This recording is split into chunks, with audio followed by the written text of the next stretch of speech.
What can we do to protect ourselves from robot automation? The CEO explained that machines will replace traditional labor. This is all about artificial intelligence and how much faster it can process. Human labor is never going to be cheaper as we get more advanced, and we're just going to have to adjust to that and deal with the results. For 3.3 million years, humans have developed technologies to make our lives easier.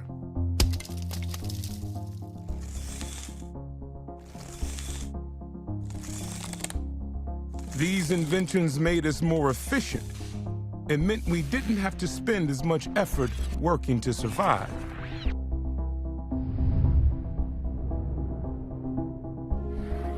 But each new development came at a cost. When bronze tools were invented, all the guys who made stone tools were driven out of work. And when iron tools came along, all of the bronze workers lost their jobs. When the Industrial Revolution hit, it wiped out the livelihoods of millions of cobblers and weavers who had to adapt or get left behind. And this process continues today. Only now it's happening faster. Much, much faster.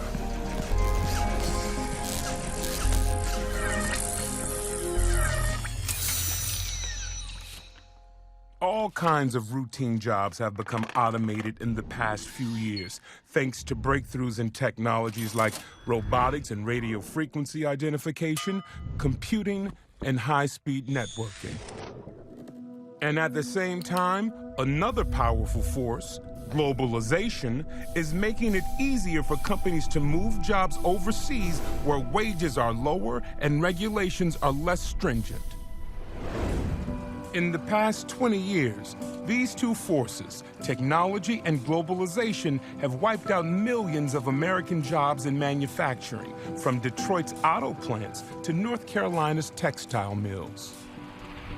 And it's not just manufacturing jobs. We're now entering a dramatically new phase where high-skilled jobs are also at risk.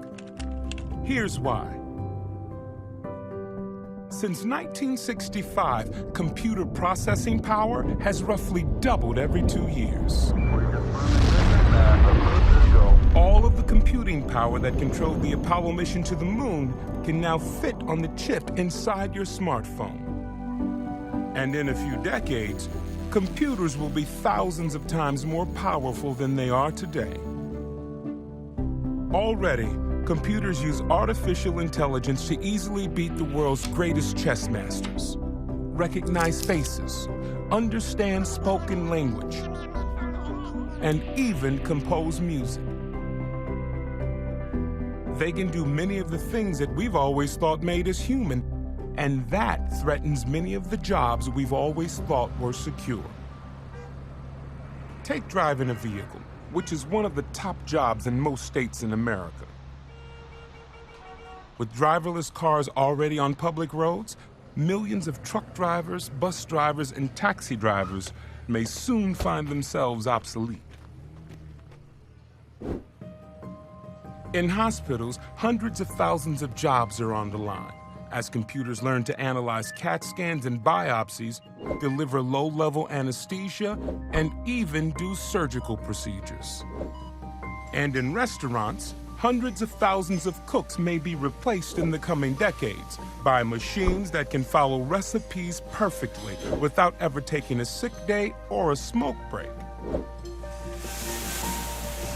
An Oxford University study predicts that within 20 years, 47% of all jobs are at risk of being replaced by technology.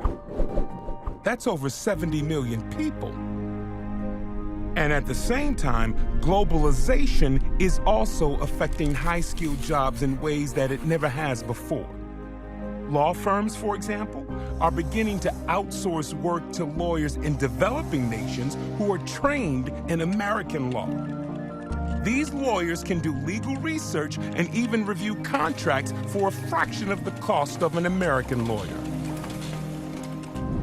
Now, just as technology and globalization destroy jobs, it's important to point out that they also create jobs by generating new industries and new markets for American products. We don't know exactly what the future is going to look like, but we do know this. Millions of American workers, white collar and blue collar, young and old, are about to face enormous, difficult transitions. We're living longer than ever before and will be forced to change our jobs more often than any people in history. We're going to need to learn new skills constantly throughout our careers to keep from being left behind.